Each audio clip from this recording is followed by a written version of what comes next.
Trevor Coleman tightened his grip on the leather briefcase resting on his lap, his knuckles turning white.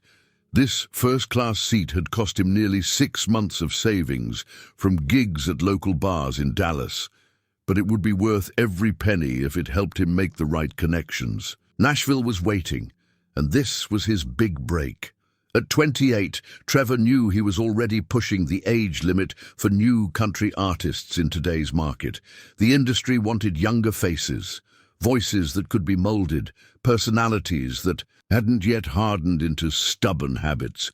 But what Trevor lacked in youth, he made up for in ambition and an unwavering belief that he was different, special even.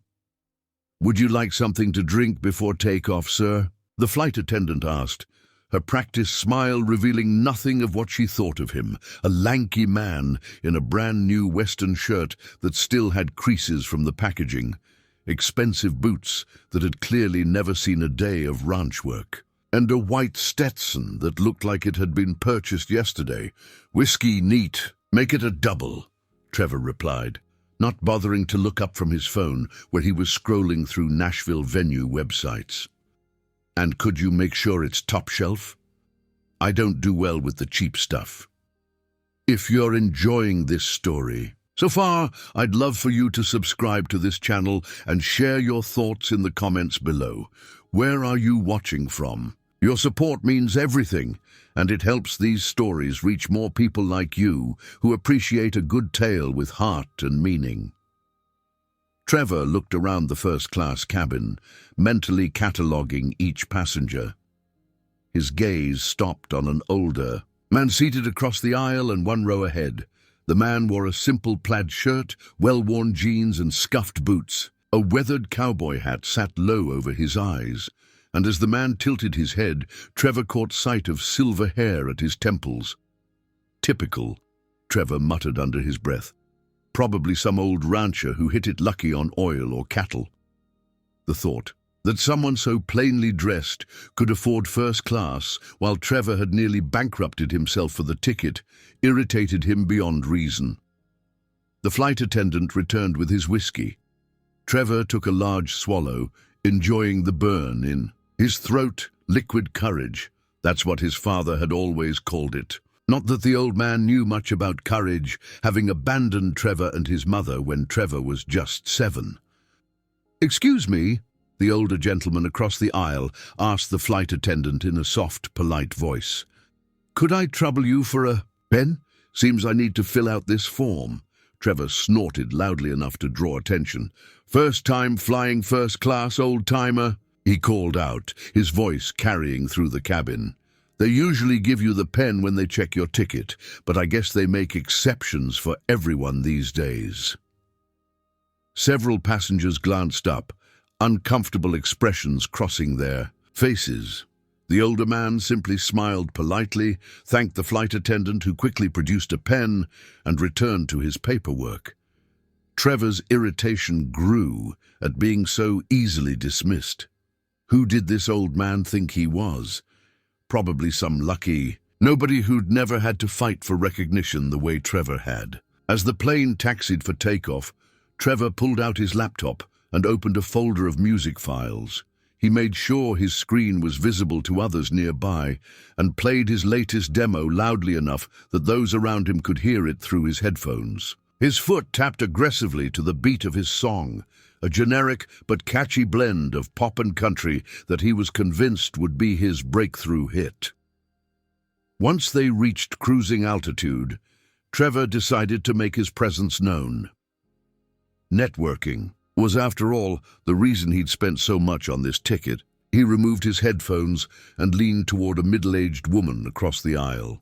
"Trevor Coleman," he announced, extending his hand. "You might want to remember that name. I'm heading to Nashville to finalize some talks with a few labels." This was, of course, a complete fabrication. He had one meeting scheduled with a junior talent scout at a mid-sized label, arranged through a friend of a friend. The woman smiled politely and introduced herself as Barbara, mentioning something about being in pharmaceutical sales. Trevor immediately lost interest. He scanned the cabin again, trying to identify anyone who might be connected to the music industry. His gaze returned to the older man, who was now reading a book, his hat still pulled low. Something about the man's calm demeanor made Trevor increasingly agitated. When the flight attendant came by with the drink service again, Trevor ordered another whiskey. As she handed him his drink, he gestured toward the older man. "Seems like someone got lost on their way to economy," he said loudly. "Don't they check tickets anymore?" The flight attendant's smile tightened.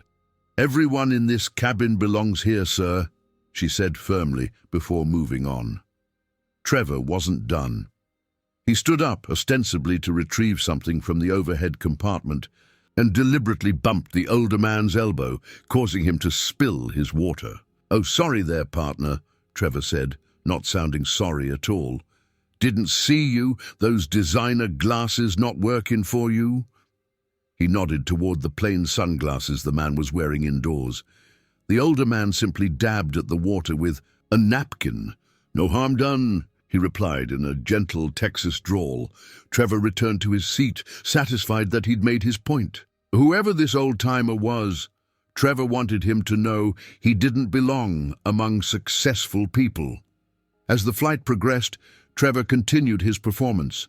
He spoke loudly about his producer and his upcoming album, dropping names of Nashville, legends as if they were personal friends.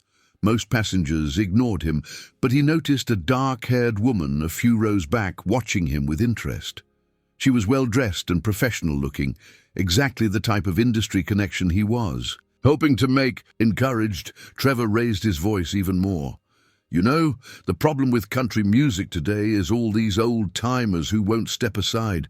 Guys like George Strait had their time, but it's a new era now. We need fresh voices, not these relic cowboys singing about the same old things." At the mention of George Strait, Trevor noticed the older man shift slightly in his seat, but otherwise show no reaction. This further fueled Trevor's desire to provoke him. "I mean, don't get me wrong," Trevor continued, pretending to address the woman across the aisle but projecting his voice. "Strait was good for his time, but the man's what, 70 now? Should have hung up his hat a decade ago. My sound is what Nashville needs. Modern, fresh, with actual relevance to today's listeners." The cabin had grown uncomfortably quiet, with several passengers exchanging glances. The dark-haired woman, a few rows back, had taken out her phone and appeared to be recording something. "Would you like another drink, sir?" the flight attendant asked Trevor, her tone notably cooler than before. "Sure thing, darling," Trevor replied with a wink that made her expression harden further. "And maybe bring one for my quiet friend up." "There too," he nodded toward the older man. "Seems like he could use something to loosen up. Probably doesn't get to travel first class often." When the flight attendant returned with his drink, she also stopped at the older man's seat. Trevor couldn't hear what she said, but he saw her lean down with a warm, genuine smile, very different from the professional mask she'd been giving him. The older man shook his head slightly and said something that made her laugh softly before moving on.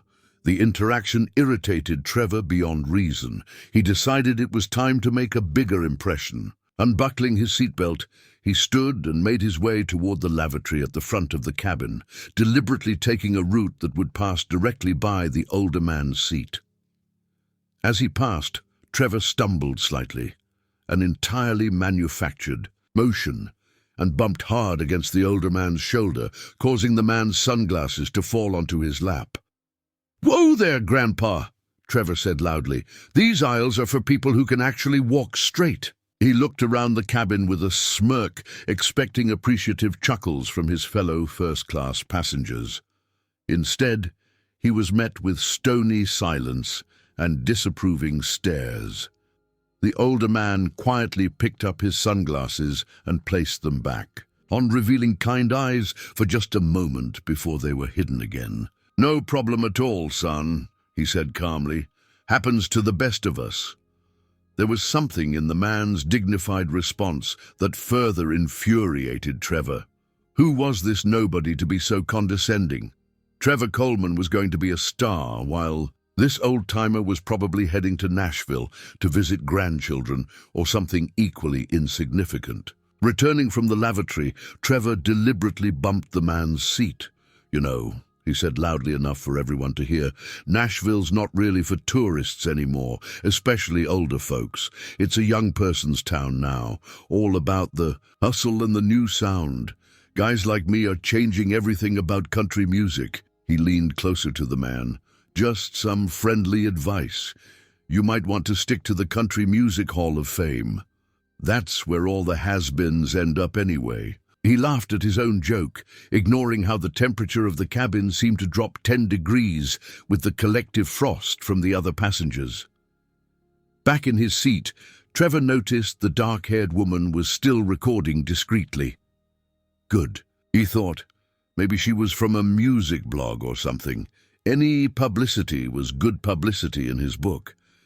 As the flight began its descent into Nashville, Trevor became increasingly excited. This was it, his moment, his city, his future.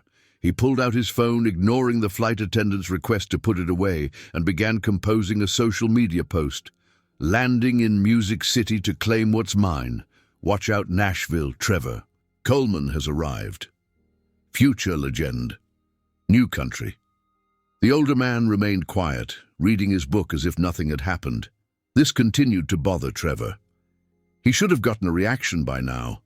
Anger, embarrassment, something.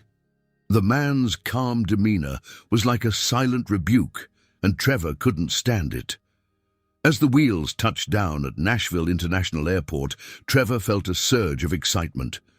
Despite the early hour, the terminal would be bustling with activity, and somewhere out there was his future. Record deals, adoring fans, awards, recognition. All the things he'd dreamed of since he was a child, singing along to the radio in his mother's small apartment. The seatbelt sign dinged off, and passengers began to gather their belongings. Trevor stood quickly, determined to be the first off the plane. He needed to make an entrance into Nashville, not shuffle off behind a bunch of tourists and business people. Just as he was pulling his carry-on from the overhead compartment, the pilot's voice came over the intercom. "Ladies and gentlemen, we'd like to thank you for flying with us today from Dallas to Nashville. We know you have many choices in air travel, and we appreciate you choosing us. Before we depart, I'd like to extend a personal thank you to someone special aboard our flight today.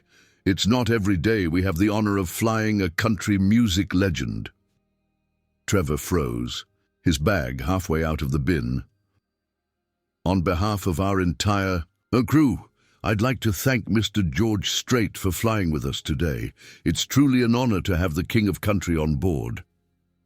A murmur ran through the cabin as heads turned toward the older man in the simple clothes and weathered cowboy hat. Slowly, George Strait stood up, nodded politely to the cabin at large, and pulled his small carry-on from under the seat in front of him. Trevor's bag slipped from his suddenly numb fingers, nearly hitting a passenger below. His face drained of all color as the realization crashed over him. The old-timer he'd been insulting for the entire flight from Dallas was George Strait, the King of Country himself, one of the most successful recording artists of all time, with more #1 hits than any other musician in history. Trevor Coleman stood paralyzed in the aisle of the aircraft, his mind replaying every cruel word, every deliberate slight, every arrogant boast he had directed at the music legend during the 3-hour flight.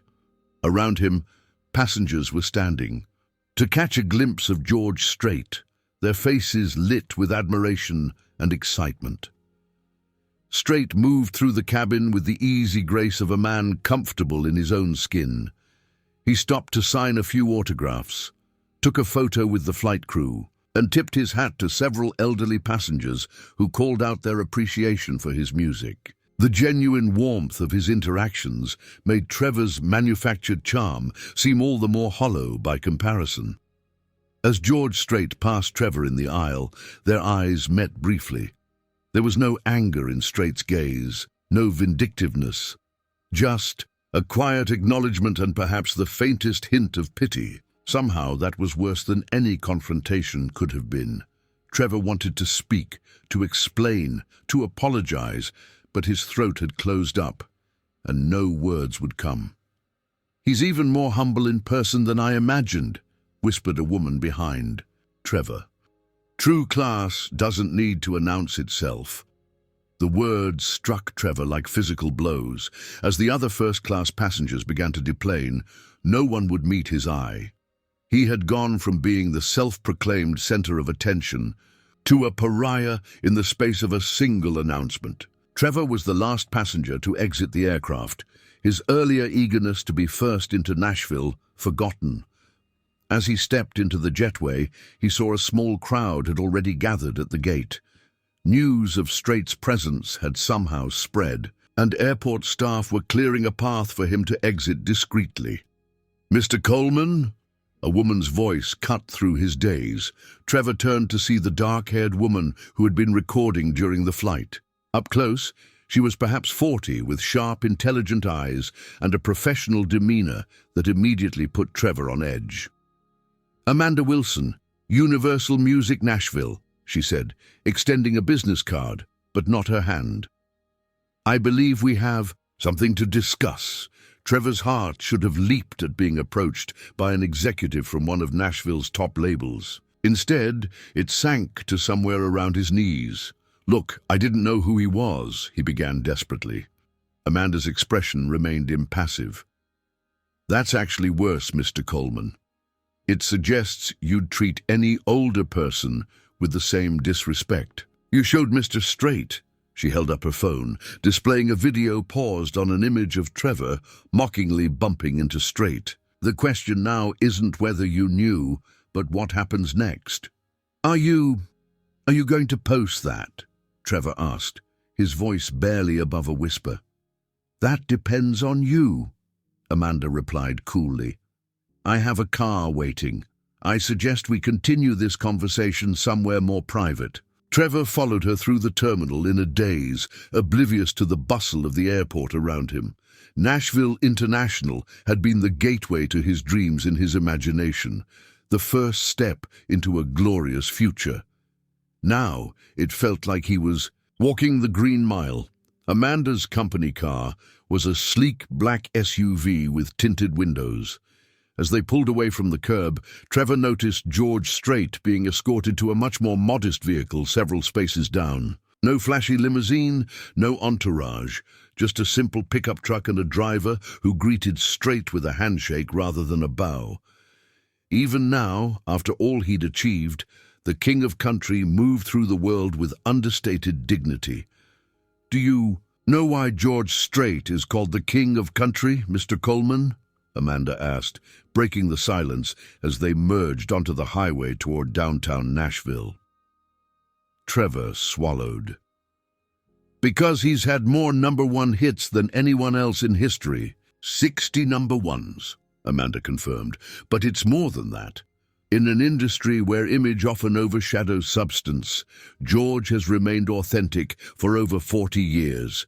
He doesn't chase trends, he doesn't put on airs, he lets his music and his character speak for themselves." She turned to look directly at Trevor. "And in all those years, through all that success, you know what you'll never find? A single story about George Strait being unkind to anyone." Trevor stared out the window at the Nashville skyline appearing in the distance. The city that had filled his dreams now seemed to loom over him in judgment. "I messed up," he admitted finally. "I was nervous about my meeting with Silver Ridge Records tomorrow, and I don't know what I thought. That acting important would make me important, I guess." Amanda raised an eyebrow. "Silver Ridge, with Kevin Foster." Trevor nodded, surprised she knew of his appointment. "A friend of a friend set it up. It's my big chance." "Was your big chance," Amanda corrected him, typing something on her phone. "Kevin's a close personal friend of George's. They play golf every Sunday." She turned her screen toward Trevor, showing a text conversation. The most recent. Message read, "Check your email. Sending video now. This is the guy coming to see you tomorrow, GS." Trevor's stomach churned. So that's it. My career is over before it even started. That depends entirely on you, Mr. Coleman, Amanda replied, tucking her phone away. Nashville isn't just about talent. This town runs on relationships, reputation, and character. Right now, yours needs serious rehabilitation. The car pulled up to a modern office building downtown. Trevor followed Amanda through security and into an elevator that required a keycard to access the upper floors. His mind raced through scenarios, each more desperate than the last. Maybe he could explain it was all a misunderstanding. Maybe he could claim he'd been drinking and wasn't himself. Maybe he could beg for forgiveness. Amanda led him into a corner office with floor-to-ceiling windows overlooking the Cumberland River. She gestured for him to take a seat while she settled. Behind a substantial desk adorned only with a computer, a family photo, and a framed platinum record. "Here's the situation," she began without preamble. "What I filmed on that plane isn't just embarrassing for you, it's potentially career-ending. Nashville might seem big when you're on the outside looking in, but it's actually a very small community where word travels fast." Trevor nodded miserably. "Are you going to post the video?" Amanda leaned back in her chair. "I'm trying to decide if there's a teaching moment here, not just for you, but for others. The industry has seen an influx of young artists who think success is about attitude and image rather than substance and respect." She studied him for a moment. "Tell me honestly, Trevor, why country music? Why Nashville?" The question caught him off guard. He'd been expecting threats, not philosophy. It's what I grew up with. My mum would play Patsy Cline and Merle Haggard records on Sundays while she cleaned house. When things got tough, and they often did after my dad left, she'd put on George Strait's Amarillo by morning and tell me that as long as we had music, we had hope. Something in Amanda's expression softened slightly. And when did that change? When did music become about being important rather than expressing something genuine? Trevor looked down at his hands. They were calloused from guitar strings, one of the few authentic things about his carefully constructed image. "I've been playing gigs in Dallas for 10 years. Every dive bar, every county fair, every backyard wedding you can imagine. Last year, I watched a kid half my age with a fraction of my experience get signed after a YouTube video went viral. He couldn't play worth a damn, but he had the look and the attitude." He met Amanda's gaze. "I convinced myself I was failing because I wasn't playing the game right, not because I might not be good enough." Amanda nodded slowly. "So you decided to become what you thought the industry wanted rather than developing what made you unique." It wasn't a question. "I just wanted a chance," Trevor said quietly, "one real shot to prove myself." Amanda tapped her fingers on her desk, considering. "Your meeting tomorrow at Silver Ridge is cancelled. That's non-negotiable. Kevin already texted me back, saying he wouldn't take a meeting with you if you were the second coming of Hank Williams." Trevor's shoulders slumped. He'd expected as much, but hearing it confirmed still felt like a knife to the heart. "However," Amanda continued, "I might have a proposition for you. A way to salvage something from this situation, though it's not going to be the fast track to stardom you were hoping for." Hope flickered briefly in Trevor's chest. "What kind of proposition?" "George Strait is in town for a benefit concert supporting music education in rural communities. It's a cause he's passionate about. The event is chronically understaffed, and they need people who understand music fundamentals to help with the student workshops." Trevor blinked in confusion. "You want me to volunteer at Strait's charity event after what happened?" "Precisely because of what happened," Amanda corrected him. "It's an opportunity to show with actions, not words, that you understand the magnitude of your mistake. You'll be working behind the scenes, no spotlight, no recognition, just service to the music and the community." The old Trevor would have been insulted by the suggestion. Volunteer work at a children's music event was hardly the Nashville introduction he'd envisioned. But sitting in that office, with the weight of his actions pressing down on him, he recognized the olive branch for what it was. "When does it start?" he asked. Amanda appeared mildly surprised, as if she'd expected more resistance. "Tomorrow morning, 8 a.m. at the Gibson showroom. You'll report to Maria Gonzalez, the event coordinator. I'll let her know you're coming." She paused. "This doesn't guarantee anything beyond tomorrow, Trevor, but it's a step in a better direction than the one you were headed." Trevor nodded, understanding the implicit message. This wasn't forgiveness, it was a test. "Thank you for the opportunity, Ms. Wilson. I won't let you down." "It's not me you need to worry about impressing," Amanda replied, standing to indicate. The meeting was over, and Trevor, leave the hat at the hotel. You haven't earned it yet. Back in his room at a modest hotel, all he could afford after splurging on the flight, Trevor sat on the edge of the bed, staring at his reflection in the mirror across the room. The man who stared back at him looked the part of a country singer, from the carefully styled hair to the expensive boots. But beneath the costume, Trevor barely recognized himself. When had he become this person? When had his dream of sharing music transformed into a desperate chase for fame at any cost? His mother had raised him better than this. He picked up his phone, hovering his thumb over her contact. He should tell her what had happened, own up to his mistake before she heard about it elsewhere. But the thought of disappointment in her voice was too much to bear right now. Instead, he opened his social media accounts. His earlier post from the plane had already garnered comments, not the admiring ones he'd expected, but questions about whether he'd really been on a flight with George Strait. News traveled fast.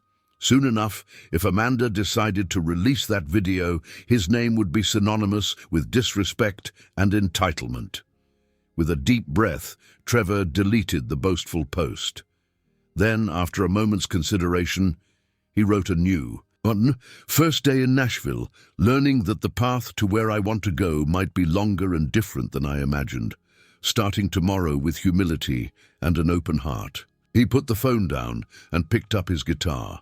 Not the shiny new one he'd bought for show, but his old faithful dreadnought with the worn spot on the body where his arm had rested for countless hours of practice. The instrument was scarred and imperfect, but its voice was true. Trevor began to play, not one of his calculated commercial songs designed to catch a producer's ear, but an old Strait classic his mother had loved. He sang softly, remembering why he'd fallen in love with music in the first place. It had never been about the applause or the recognition. It had been about the way certain songs could capture feelings too complex for ordinary words. As the last notes faded, Trevor made a decision.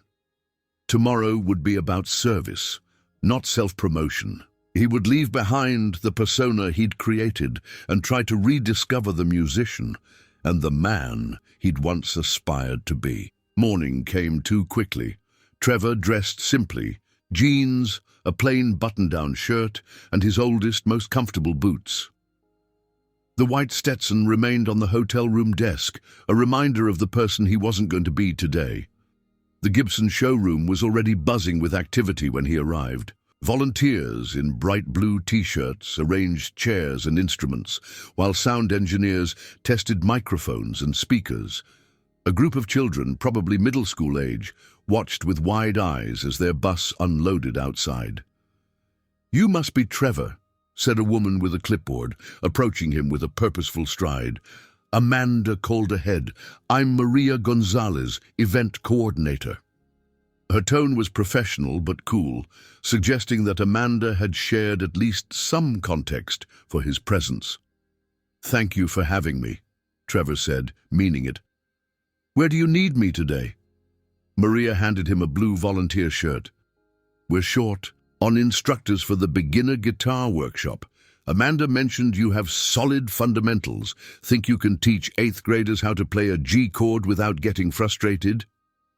Teaching children had never been part of Trevor's Nashville fantasy, but he nodded. "I'd be happy to help." "Good. And Trevor?" Maria's expression softened slightly. "Everyone deserves a second chance. Just don't waste this one." As he slipped the volunteer shirt over his button-down, Trevor caught sight of a familiar figure across the showroom. George Strait was speaking quietly with a group of event organizers, his manner as unassuming as it had been on the plane. Trevor quickly looked away, his face burning with shame. The guitar felt heavier than usual in Trevor's hands as he sat in a small practice room, waiting for his group of students to arrive. He ran through basic chord progressions, trying to remember how his first guitar teacher had explained concepts that now seemed second nature. Teaching was never something he'd considered. His focus had always been on the spotlight, not guiding others toward it. The door opened, and Maria led in 8 children, carrying instrument cases of various sizes. "This is Mr. Coleman," she told the group. "He'll be your guitar instructor this morning while I get the string ensemble set up in the main room." She gave Trevor a look that clearly communicated both warning and encouragement before leaving. 8 pairs of eyes stared at Trevor, with expressions ranging from boredom to enthusiasm. One boy at the back clutched his guitar case like it contained treasure, his eyes wide with excitement. "So," Trevor began awkwardly, "how many of you have played guitar before?" 3 hands went up tentatively. The eager boy in the back raised his hand highest. "I practice every day, sir. My grandpa gave me his old guitar for my birthday last year." There was something in the boy's earnestness that reminded Trevor of himself at that age, before ambition had crowded out joy. "That's great," he said, feeling a genuine smile form. "What's your name?" "Miguel, sir. Miguel Ramirez." "Well, Miguel, maybe you can help me demonstrate for the others. And please call me Trevor. Sir makes me feel ancient." As Miguel came forward with his carefully maintained but obviously second-hand instrument, Trevor noticed his T-shirt featured George Strait's face, an old tour shirt that probably belonged to the grandfather who'd given him the guitar.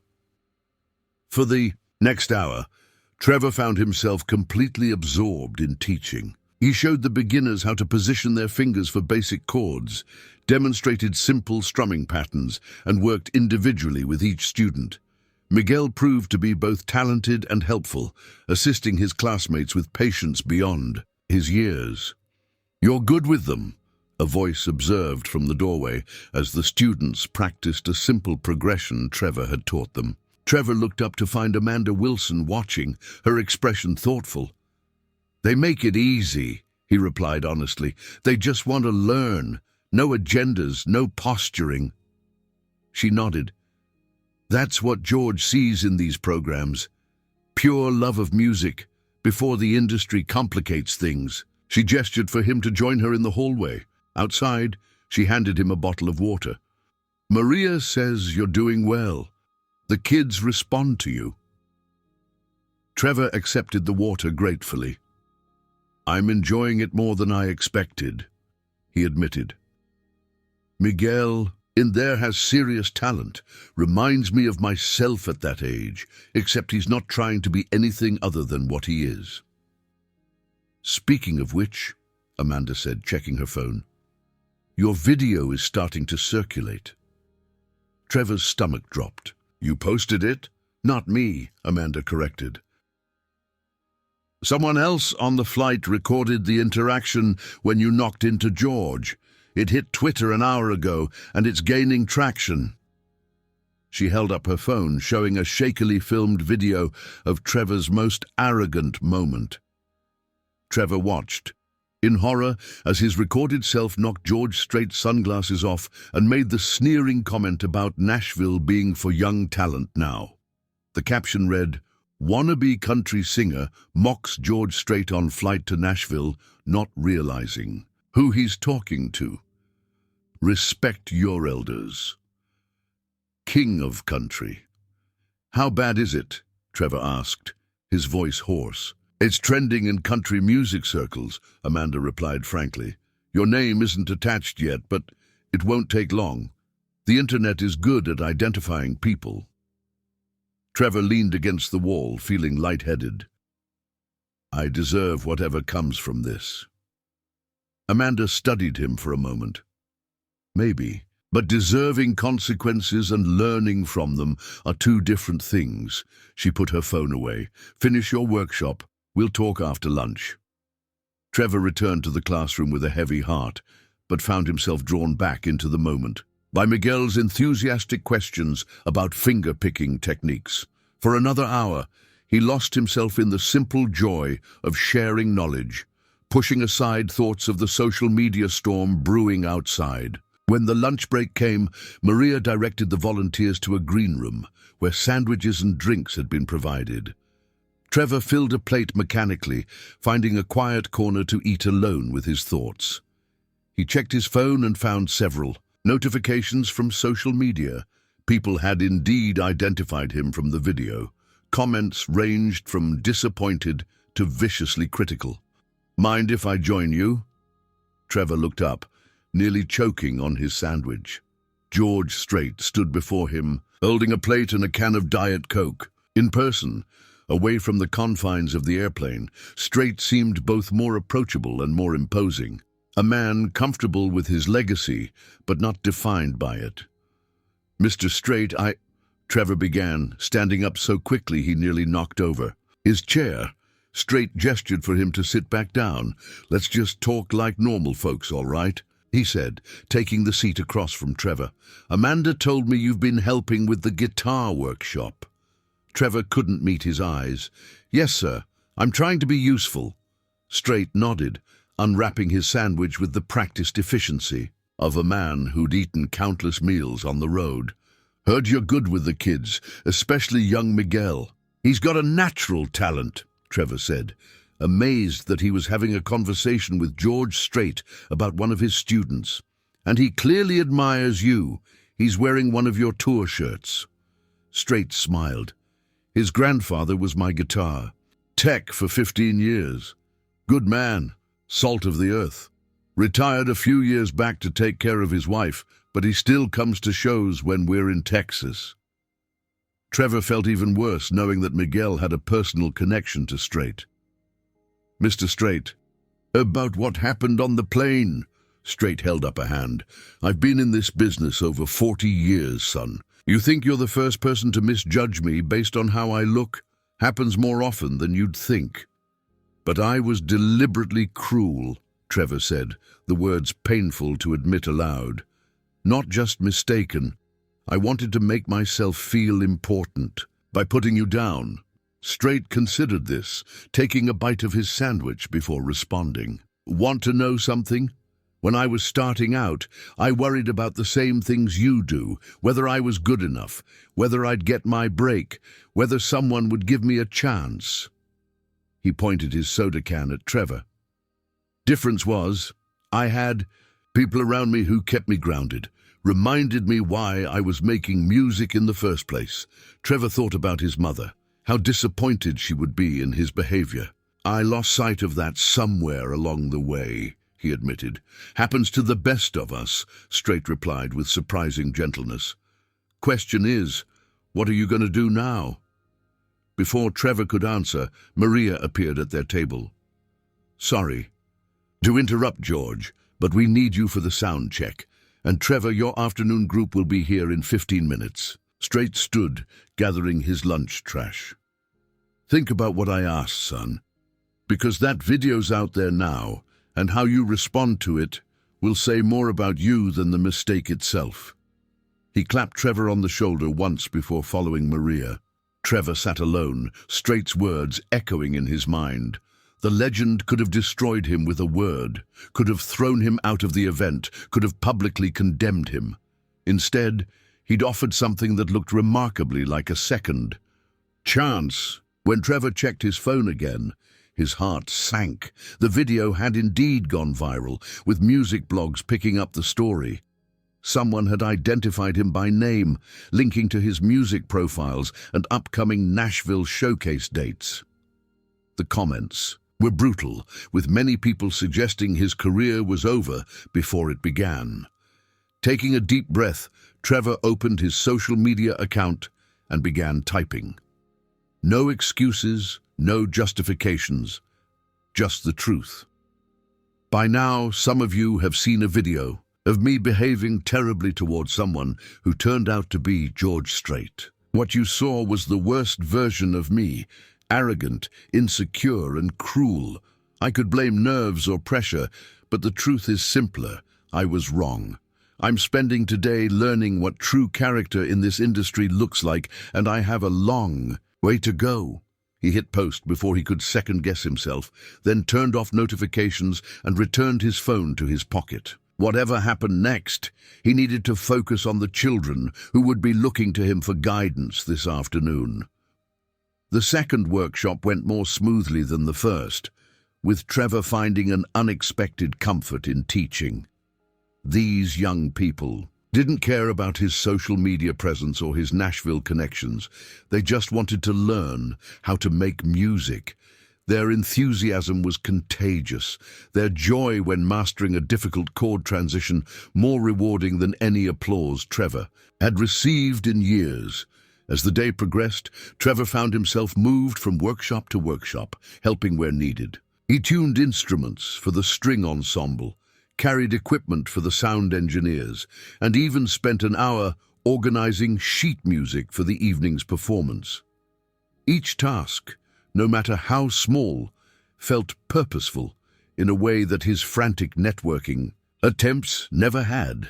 At 4 o'clock, Amanda found him helping a young girl restring a borrowed violin. "You've made yourself indispensable," she observed. "Maria's asked if you can stay for the performance tonight. They need stage hands." Trevor looked up from his task. "Of course, anything I can do to help." Amanda leaned against the wall, studying him. "You know, when I approached you at the airport, I was convinced you were just another entitled wannabe who needed to be taught a lesson. Wasn't I?" Trevor asked wryly. "Maybe," she conceded. "But most people in your position would have walked away the moment they realized there was no fast track to a record deal here.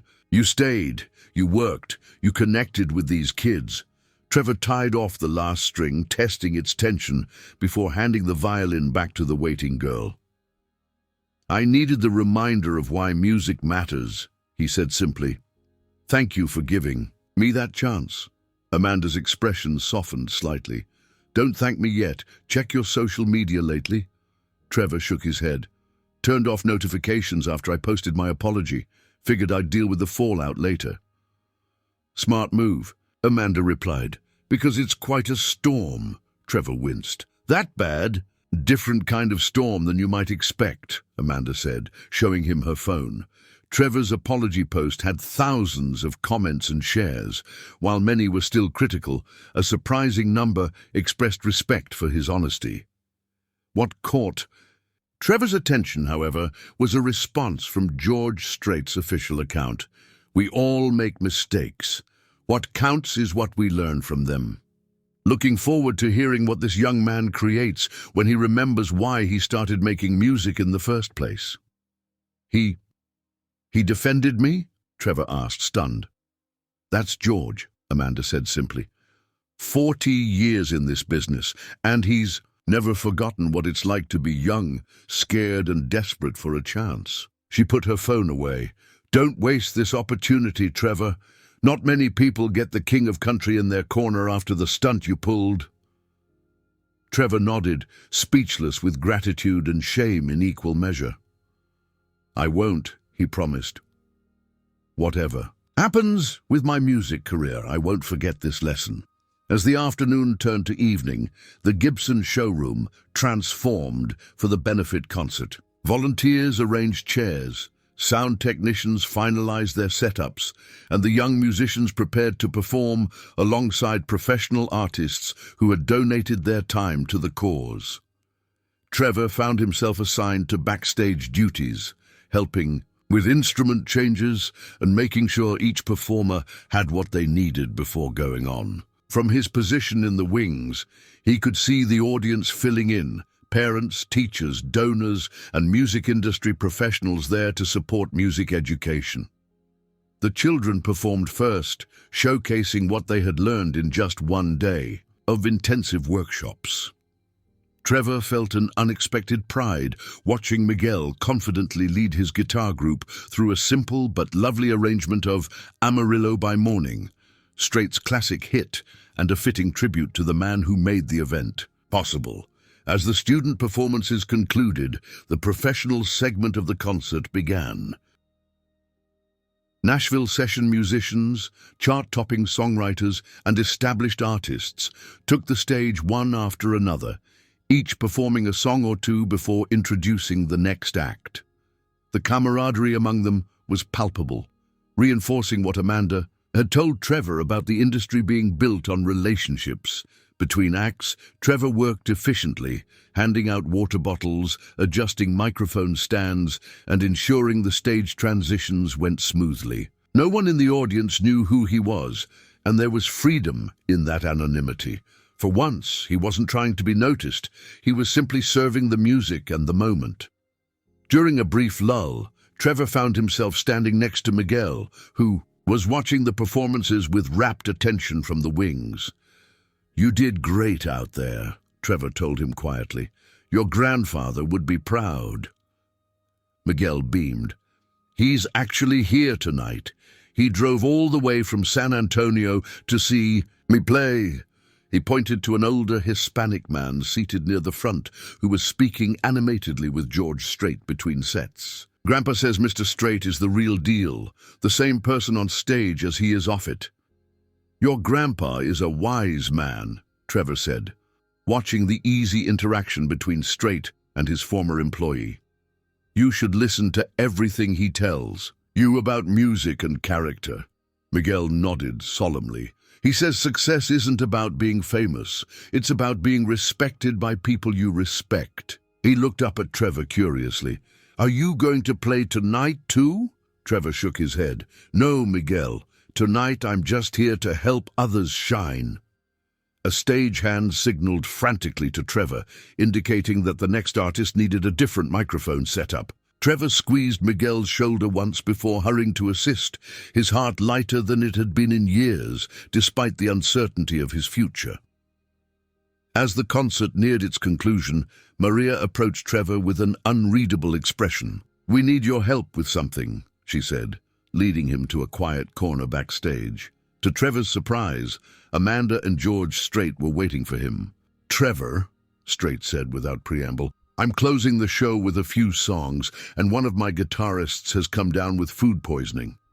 Amanda tells me you can play." Trevor stared in disbelief. "You want me to perform with you?" "If you know my material," Strait confirmed. "I grew up on your songs, sir," Trevor said, his voice barely above a whisper. "My mom made sure of that." Strait nodded. "Then get your guitar. We go on in 10 minutes. As Strait and Maria walked away, Trevor turned to Amanda. "Is this a test, or some kind of elaborate punishment?" Amanda's lips twitched in what might have been almost a smile. "Maybe both, maybe neither. What matters is what you do with the opportunity." She nodded toward the dressing rooms. "Your guitar is in there, and Trevor, play from your heart, not your ambition." Trevor's hands trembled as he opened the case containing his old faithful guitar. The worn dreadnought had seen him through 1,000 gigs, from backyard barbecues to half-empty bars where the audience paid more attention to their drinks than the stage. He'd been planning to retire it upon landing his big Nashville break, trading up for something shinier and more impressive. Now he was grateful for its familiar weight and reliable tone. As he tuned up, the reality of what was about to happen washed over him. He was going to play with George Strait, the living legend whose songs had been the soundtrack to his childhood, whose career represented everything Trevor had once dreamed of achieving through honest musicianship before ambition. Clouded his vision, a young stagehand appeared at his side. "Mr. Strait says to meet him stage, right in 2 minutes for a quick run-through of the set list." Trevor nodded, unable to form words, as he slung his guitar strap over his shoulder and followed. Backstage was organized chaos, with crew members moving equipment and performers coming and going. Yet when Trevor reached stage right, he found George Strait, standing calmly in the eye of the hurricane, as though time moved more slowly around him. "Here's what we're playing," Strait said without preamble, handing Trevor a handwritten list of 5 songs, all classics from his extensive catalogue. "Can you handle these? Any questions about arrangements?" Trevor scanned the list, recognizing each title immediately. These weren't just Strait songs. They were foundational country classics that had been etched into his musical DNA since childhood. "I know them all, sir. I'll follow your lead on any arrangement changes." Strait eyed him appraisingly. "You any good at harmonies?" "Yes, sir. That's how I started, singing harmony in church choir." Something that might have been approval flickered across Strait's face. "Good. Take the 3rd verse harmony on Amarillo." "By morning." Second guitarist usually handles it, but since he's hugging the porcelain throne backstage, that'll be you tonight. Trevor swallowed hard. The harmony on that particular verse was hauntingly beautiful, a perfect complement to Strait's rich baritone. It was also technically challenging, requiring precise pitch control and emotional delivery. "I'll do my best, Mr. Strait." "George," the legend corrected him. "If we're making music together, it's George." He turned to the band members who had gathered around them. "Everyone, this is Trevor. He's filling in for Steve tonight. Trevor, this is the ace in the whole band. Finest group of musicians I've had the privilege to play with for over 30 years. The band members greeted Trevor with professional nods. They didn't need to know his backstory or why he was suddenly thrust into their world. All that mattered was whether he could play. In that moment, Trevor was profoundly grateful that he'd never let his actual musicianship slide, even as his character and judgment had faltered. 2 minutes, everyone," called the stage manager. Strait gave Trevor's shoulder a brief squeeze. "Just play it straight, son. No showboating, no fancy tricks. These songs don't need embellishment, they need heart." Trevor nodded, understanding. This wasn't about him proving himself or showcasing his talent. It was about serving the music and honoring the songs that had shaped generations of listeners. As they took the stage, Trevor positioned himself toward the back, letting the spotlight fall where it belonged, on George Strait. The audience erupted in applause at the sight of the country legend, who acknowledged them with a tip of his white cowboy hat before stepping up to the microphone. "Thank you all for coming out tonight to support music education," Strait said, his voice warm and genuine. "These programs matter because music matters. It connects us, comforts us, and sometimes even saves us when nothing else can." Strait turned slightly, gesturing toward the band. "I've got my regular boys with me tonight, with one exception. Filling in on guitar is Trevor Coleman, who's been helping out with the student workshops today." Trevor's heart hammered against his ribs as a spotlight briefly illuminated him. In the audience, he caught a glimpse of Miguel and his grandfather, both watching with interest. The older man's expression was unreadable, but Miguel gave him an enthusiastic thumbs up. As Strait counted them in for the first song, Trevor took a deep breath and let his muscle memory take over. The opening licks of Troubadour flowed from his fingers with practiced ease, blending seamlessly with the band's polished sound. Strait's voice, somehow even richer and more resonant in person than on recordings, filled the venue with a warmth that reminded listeners why he'd reigned as country's king for 4 decades. By the second song, Trevor had settled into a comfortable rhythm, his nervousness giving way to the simple joy of making good music with exceptional musicians.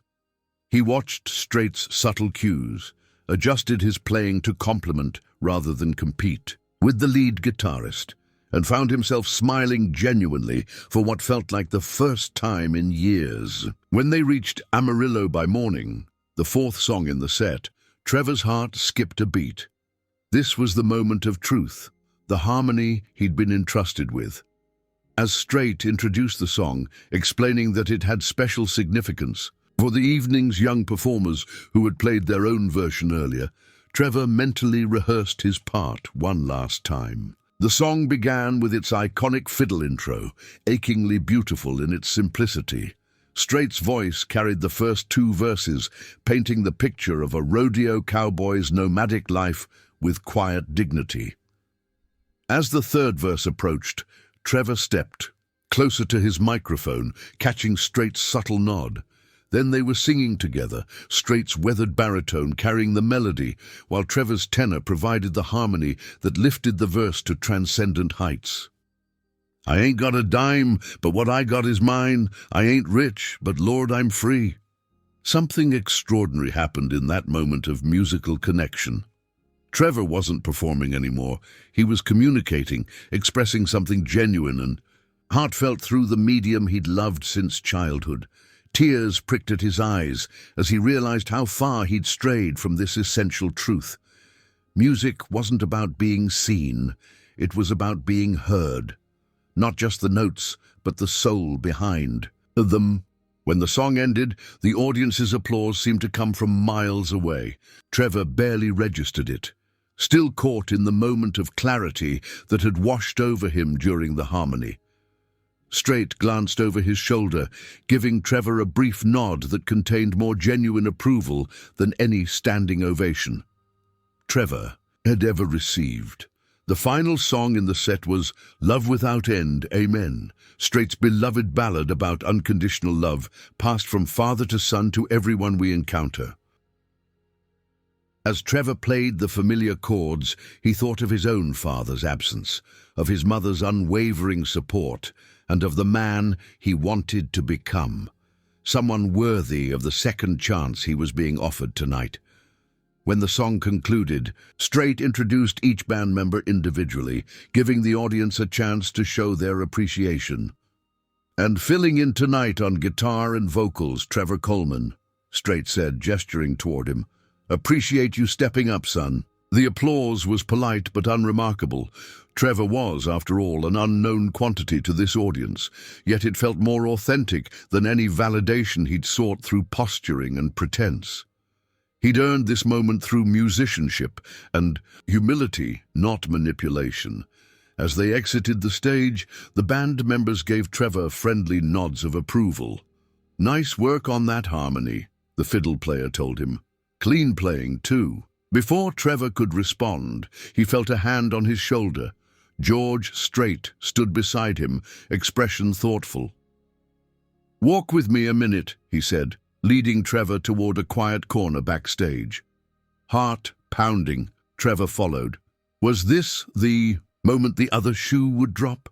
Had he made some mistake he wasn't aware of? Strait stopped near a table laden with water bottles and snacks for the performers. He grabbed 2 bottles, handed one to Trevor, and took a long drink from his own. Before speaking, "You can really sing, son." Trevor blinked in surprise. "Thank you, sir. I mean, George, that means more than you know." "Where'd you learn to play like that? Not just the technical stuff, but the feeling behind it." Trevor thought for a moment. "My mama. She couldn't afford lessons for me, but she had this collection of albums, yours, Merle Haggard's, Patsy Cline's. She'd say, 'Listen to how they phrase, Trevor. They're not just singing notes, they're telling stories.'" Strait nodded, a smile touching his eyes. "Smart woman, your mama. That's what got lost somewhere along the way in Nashville. Too many people wanting to be stars instead of storytellers." He studied Trevor. "Something changed in you during Amarillo, didn't it?" "I could hear it." Trevor swallowed hard. "I remembered why I started playing in the first place. It wasn't about being seen or being important. It was about that feeling when a song connects, when it says something true." "That's the whole ball game right there," Strait said softly. "Plenty of talented people in this town, but the ones who last are the ones who never forget that music is about serving the song, not yourself." They were interrupted by Amanda, who approached with purpose in her stride. "Great performance," she said, her eyes moving between them. "Trevor, you have a visitor. Miguel and his grandfather are asking to speak with you." Surprised, Trevor looked to Strait, who gestured for him to go ahead. Good people, the Ramirez family. Worth your time. Trevor found Miguel and his grandfather waiting in a small reception area. The boy's face lit up when he saw Trevor, but it was the older man who stepped forward first, extending his hand. "Hector Ramirez," he introduced himself, his handshake firm. "George tells me you've been teaching my grandson today." "Trevor Coleman," he replied, feeling strangely nervous. "And yes, though Miguel hardly needed teaching, he's got real talent." Hector smiled, pride evident in his expression. "He gets that from his grandmother. I just tune the instruments. She had the gift for playing them." He studied Trevor with knowing eyes. "George also told me about what happened on the plane." Trevor felt his face flush with shame. "Not my finest moment, sir." "No," Hector agreed bluntly. "But George is a good judge of character, and he says there's more to you than that moment."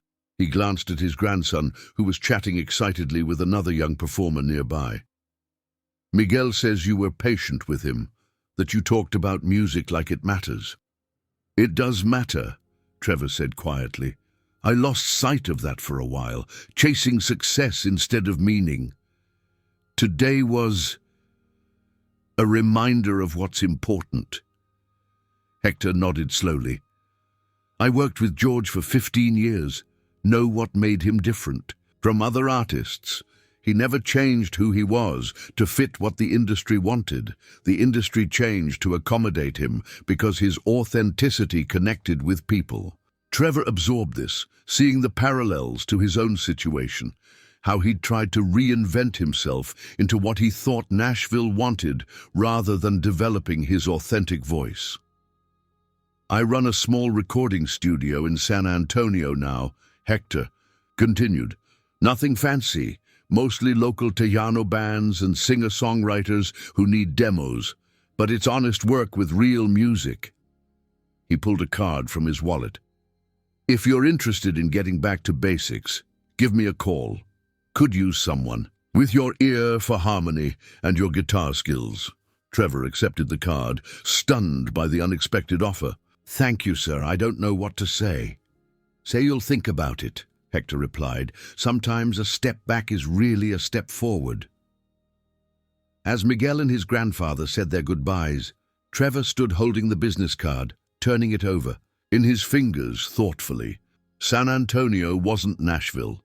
Working in Hector's studio wouldn't bring fame or fortune, but it might offer something he'd been missing, a chance to reconnect with music's purpose and power. "Interesting conversation," Amanda asked, appearing at his elbow. Trevor showed her the card. "Hector offered me a job at his studio in San Antonio." Amanda raised an eyebrow. "That's unexpected. Hector doesn't make offers lightly." She gave him an appraising look. "What are you thinking?" "I'm thinking that 24 hours ago I would have dismissed this immediately.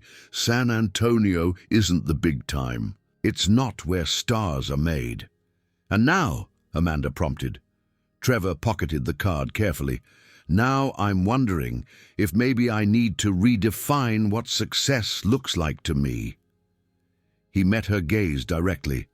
"I came to Nashville looking for validation. But what if what I really need is education, about music, about the industry, about myself?" Something like approval flickered in Amanda's eyes. "That might be the smartest thing I've heard you say." She glanced at her watch.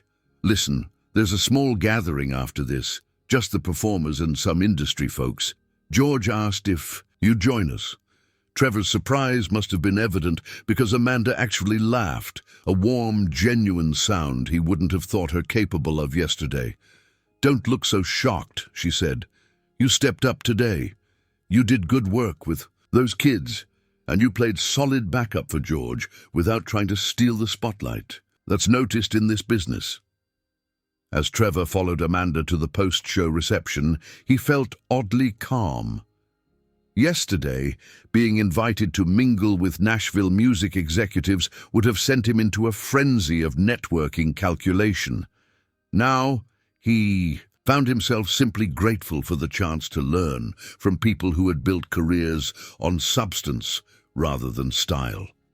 The reception was held in a private room adjacent to the venue, intimate and understated, with no red carpet or photographers, just good food, drinks, and conversation among music professionals. Trevor recognized several faces from album covers and music videos, but what struck him most was the easy camaraderie among them. These were people who had nothing left to prove, who could simply enjoy each other's company and the shared language of music. George Strait was at the center of a small group, telling a story that had the others laughing appreciatively. He caught sight of Trevor and waved him over. "There he is," Strait said, clapping Trevor on the shoulder. "Fellas, this is the young man I was telling you about. Stepped in cold today and nailed that harmony on Amarillo." Trevor found himself being introduced to several of Nashville's most respected session musicians and producers. To his surprise, they treated him not as an outsider or a novice, but as a fellow professional who had earned his place in the room through the quality of his playing. "That was some fine guitar work," said a gray-haired man Trevor recognized as one of the industry's legendary producers. "You got plans while you're in town?" Before Trevor could respond, George Strait interjected gently. "Trevor's keeping his options open, aren't you, son? Sometimes the path that looks straightest isn't the one that gets you where you need to go." Trevor nodded, understanding the subtle guidance Strait was offering. "Yes, sir. I'm learning that the hard way." As the evening progressed, Trevor found himself engaged in genuine conversations about music, craft, and the industry's evolution. No one asked about his social media following or his image. They wanted to know about his influences, his approach to harmony, his thoughts on songwriting. These were the conversations he'd imagined having in Nashville before he'd convinced himself that success required artifice and aggression. Amanda found him near the dessert table, where he was deep in conversation with a songwriter whose work Trevor had admired for years. "Enjoying yourself?" she asked, after the songwriter excused himself to greet another guest. "It's surreal," Trevor admitted. 24 hours ago, I was so focused on making an impression that I couldn't have actually connected with anyone. Now I'm just listening and learning." Amanda studied him thoughtfully.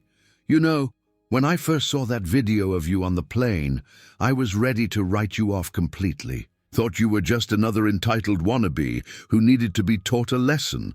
Wasn't I?" Trevor asked ruefully. "Maybe," Amanda conceded. "But most people don't learn the lesson, even when it's taught. They double down, make excuses, blame others." "You didn't do that." She handed him a business card, her own this time.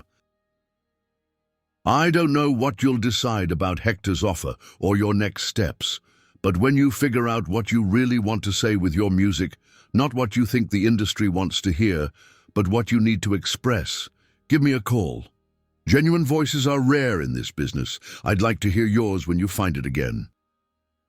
Trevor stood at the window of his small apartment in San Antonio, guitar in hand, watching the sunrise paint the sky in shades of gold and pink. 6 months had passed since that fateful day in Nashville. 6 months of quiet growth, hard work, and rediscovery. Hector's studio, tucked into a converted warehouse on the city's south side, had become Trevor's sanctuary. Far from the gleaming high-rises of Music Row, Caliche's sound studio was unpretentious but professional, a place where music was made with honesty rather than calculation. Trevor's phone buzzed on the table beside him. A text from Miguel. "Morning. Session still on? Got new song to show you."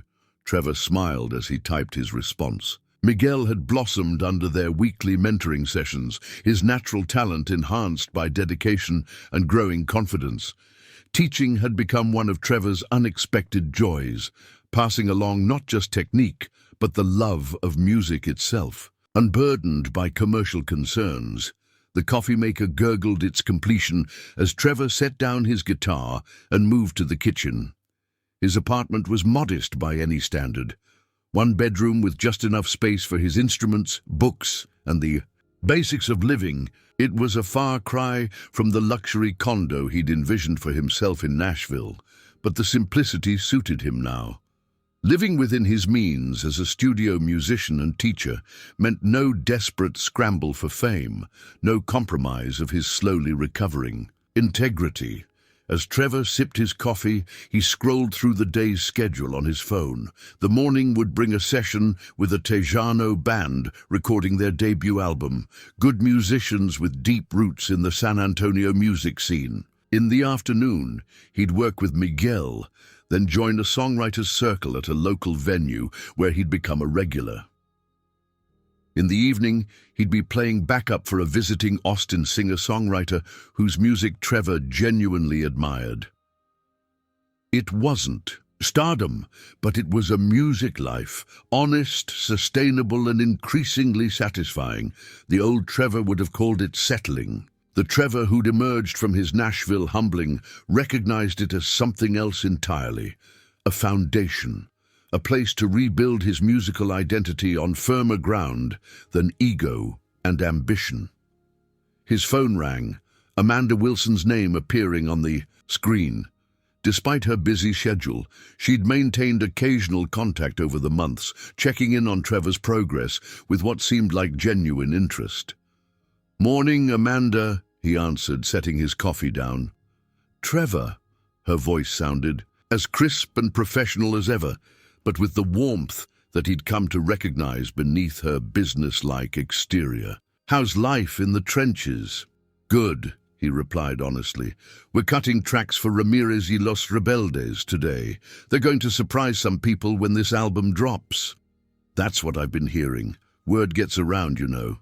People notice when someone with your ear is producing Tejano fusion that doesn't sound like everything else on the market." Trevor smiled at the unexpected compliment. "Hector deserves most of the credit. I'm still learning." "That's exactly why I'm calling," Amanda said. "I've got a project I'd like you to consider. George is putting together a tribute album. 15 artists covering his songs, but with their own cultural influences. Mexican, Cajun, Appalachian, African-American gospel traditions, showing how country music crosses boundaries when it's authentic." Trevor's pulse quickened. "Sounds incredible." "It will be. George is executive producing, but he needs someone in the studio who understands both traditional country arrangements and how to honor these diverse musical traditions without turning it into a gimmick. Hector recommended you." Trevor nearly dropped his phone. "Hector recommended me for a George Strait project? He says you've developed a real sensitivity to how different musical traditions can converse with each other without losing their identity." His words, not mine. There was a smile in Amanda's voice now. "Plus, you know Strait's catalog inside and out, and you've proven you can check your ego when the music needs to come first." Trevor sank into a kitchen chair, momentarily overwhelmed. "I don't know what to say."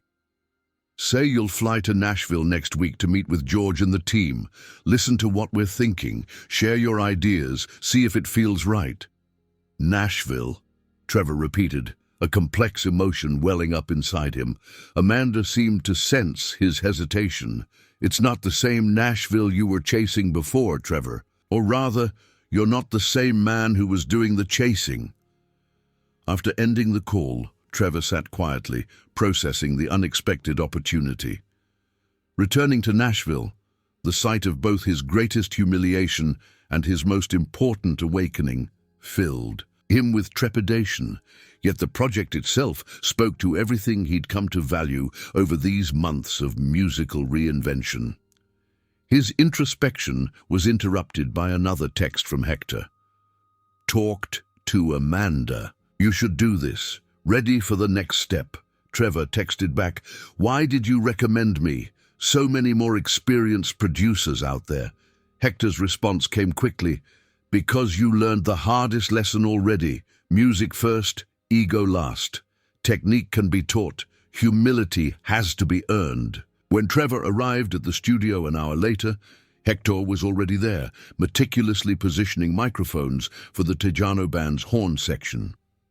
At 67, Hector moved with the deliberate precision of a man who had spent decades refining his craft. Nothing was rushed, nothing was wasted. "Amanda called you," Hector said, not looking up from his work. She did. Trevor began setting up the isolation booth for the vocal recording. "I'm still trying to understand why you'd put my name forward for something this significant." Hector straightened, fixing Trevor with his characteristically direct gaze. 6 months ago, you came here a broken man who needed to remember why music matters. I've watched you rebuild yourself note by note, session by session. You stopped trying to be something and started becoming someone. Trevor felt his throat tighten with unexpected emotion.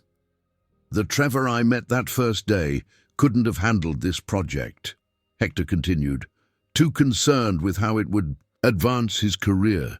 "The Trevor standing here now understands that honoring the music is what matters.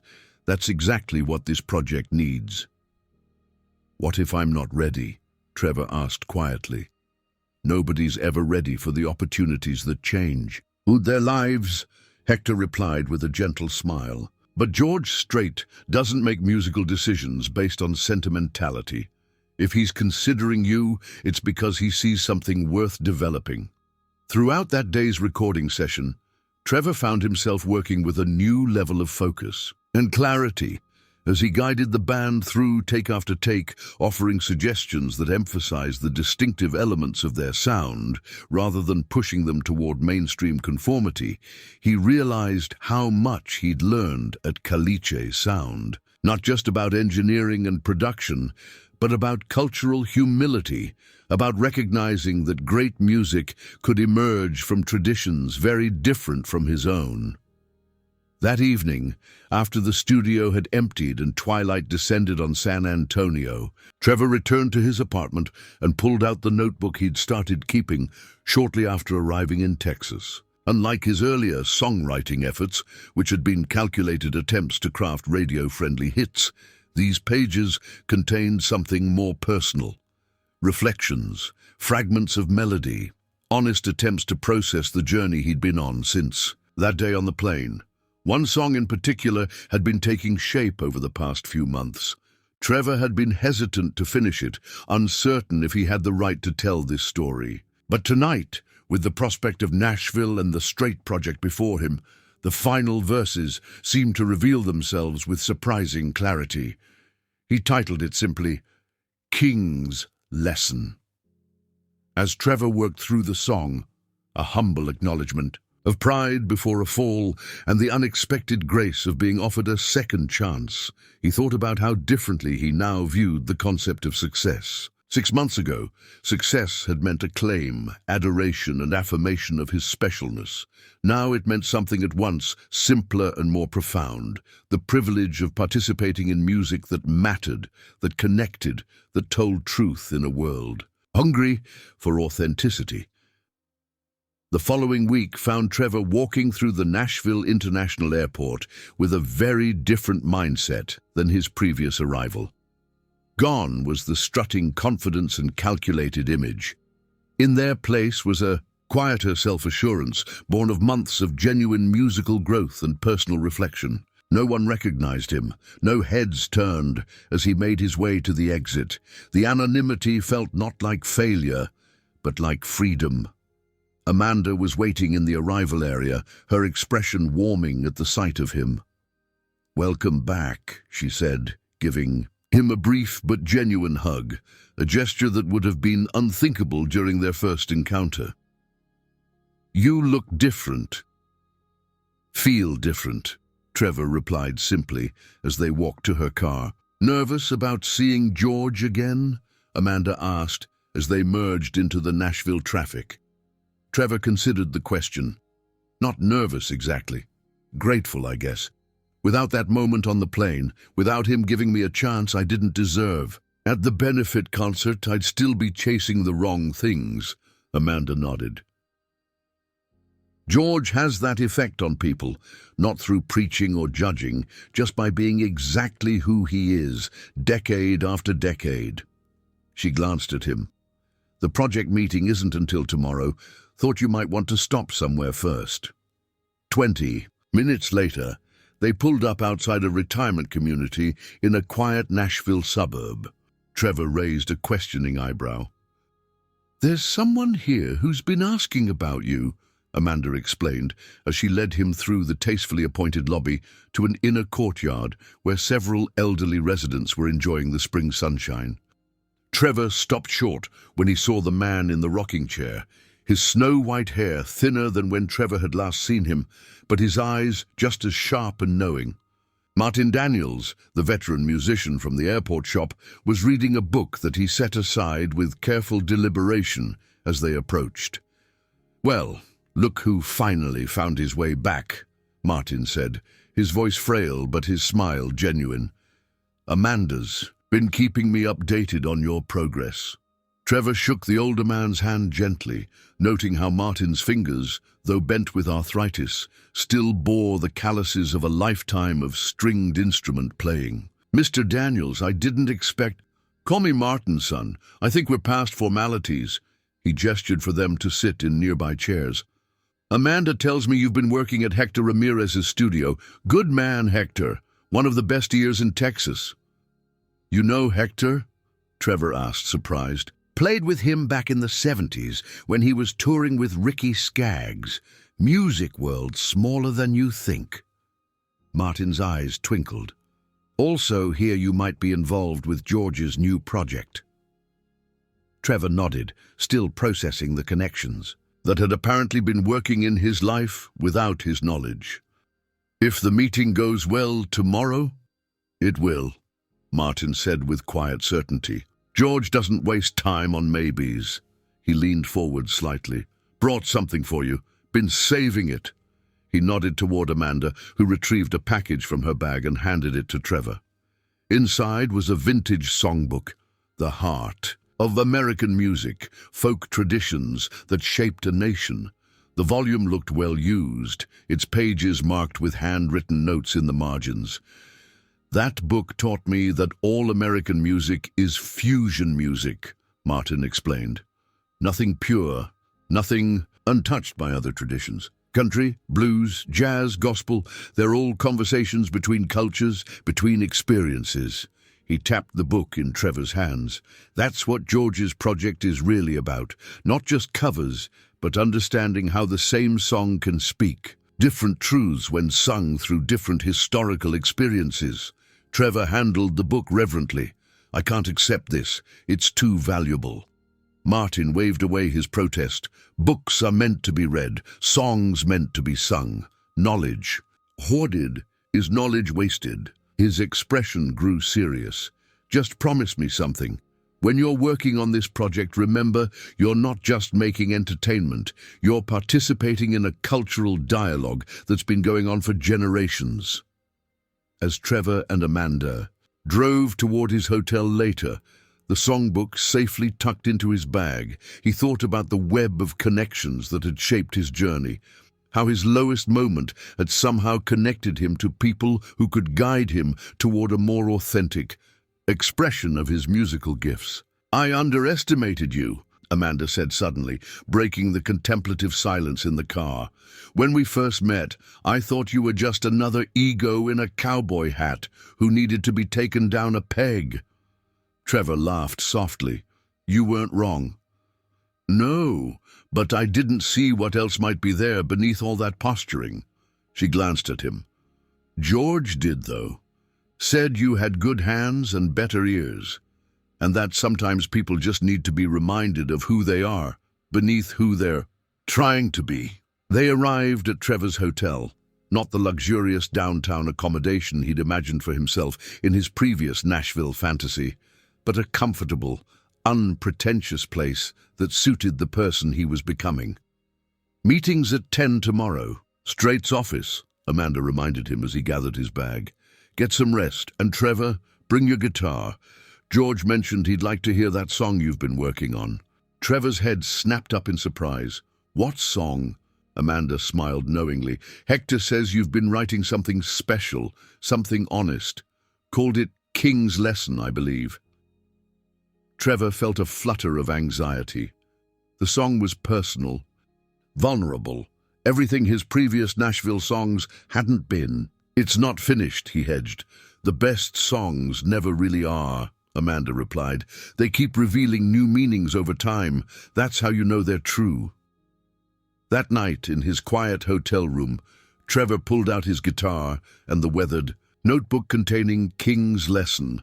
As he played through it one more time, adjusting a phrase here, a chord progression there, he realized that the song had never been meant just for him. It was a story about humility, recognition, and redemption that might resonate with anyone who had lost their way and found it again through unexpected grace.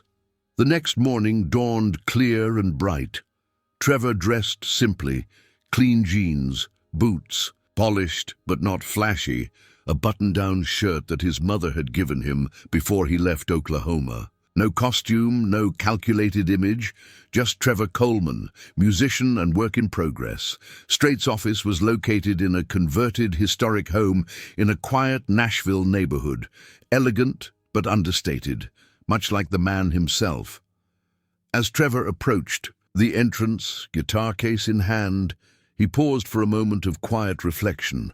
The last time he'd walked into a Nashville office, he'd been consumed with anxiety about making the right impression, saying the perfect things that would open doors to fame. Today, he was more concerned with whether he could contribute meaningfully to a project that honored musical traditions beyond his own experience.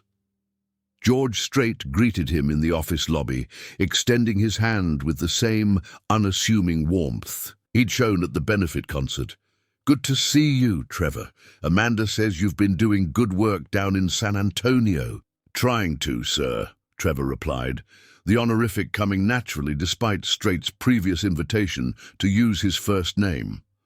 Some figures simply commanded that level of respect.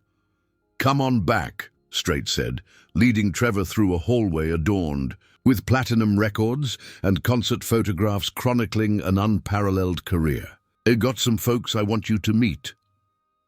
The meeting room contained a diverse group of music professionals, producers, engineers, cultural consultants, and representatives from the various artists who would be participating in the tribute project. Trevor recognized several Grammy winners among them and felt a momentary flutter of imposter syndrome before reminding himself why he was there, not for status or recognition, but to serve the music.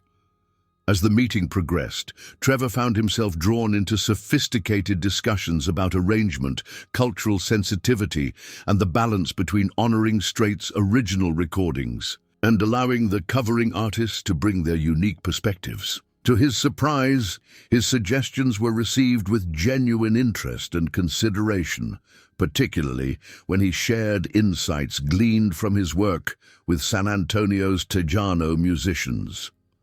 "That's exactly the kind of cross-pollination we're looking for," said the project's senior producer, nodding appreciatively at Trevor's comments about rhythm adaptation. "Fresh ears, but respectful of tradition." By the meeting's conclusion, Trevor had been officially offered a role as assistant producer for 3 tracks on the album, a position that would challenge his growing skills while providing mentorship from some of the industry's most respected veterans. It wasn't a star-making role, but it was an opportunity to contribute meaningfully to a project that mattered. As the others filed out, Strait asked Trevor to stay behind. "Amanda tells me you've written something new, something worth hearing." Trevor hesitated, then nodded, removing his guitar from its case. "It's called King's Lesson. It's about what I learned from you, though I wasn't sure if it was presumptuous to write it." Strait settled into a chair. "Songs go where they need to go. Let's hear it." With shaking hands that gradually steadied, Trevor began to play. The simple, honest song about a young man's hubris, a king's grace, and the humbling journey toward authentic musicianship. As he sang the final verse, "Now I know that true royalty never needs a crown. It's in the way you lift others when they're falling down." Trevor looked up to see Strait listening intently, head slightly bowed. When the last chord faded, Strait was quiet for a long moment. Then he nodded slowly. "That's a true song, Trevor. Not flashy, not trying too hard, just true. He met Trevor's gaze directly. Truth is what lasts in this business. Everything else is just noise. Thank you, Trevor said simply, understanding the depth of the compliment. You know, Strait continued, I've been where you were, young, hungry, wanting to make my mark. Difference was, I got lucky early on, met the right people who showed me that longevity in music comes from honoring the song, not yourself. Strait stood, signaling their conversation was drawing to a close. This project we're doing, it's about passing things along. Musical traditions, yes, but also values, integrity, respect for where the music came from and where it might go. He extended his hand. Glad to have you on board, Trevor. Something tells me your best songs are still ahead of you. As Trevor left the building and stepped into the Nashville sunshine, he felt lighter than he had in years. His future was uncertain. This project would end, and what came next wasn't guaranteed. Yet that uncertainty no longer terrified him as it once had. Success, he was learning, wasn't a destination marked by fame or fortune. It was a journey of continual growth, of serving something larger than himself. In losing his desperate grasp on stardom, he'd found something more valuable, his voice. Not just his singing voice, but his authentic perspective as an artist. Trevor pulled out his phone and called his mother, something the old Trevor would have put off, too busy chasing connections and opportunities. Hey, Mama, he said when she answered, got some news to share and wanted to hear your voice. As he walked through Nashville, the city he'd once hoped would validate his importance, Trevor felt a profound sense of homecoming, not to a place, but to himself, to the musician and the man he was meant to be all along. The journey ahead would have its challenges, its disappointments, its moments of doubt. But Trevor Coleman was no longer building his identity on shifting sands of acclaim and attention. He was building it note by note, song by song, on the solid foundation of musical truth, just as the King of Country had been doing for over 40 years. And in that, he had finally found a success worth pursuing.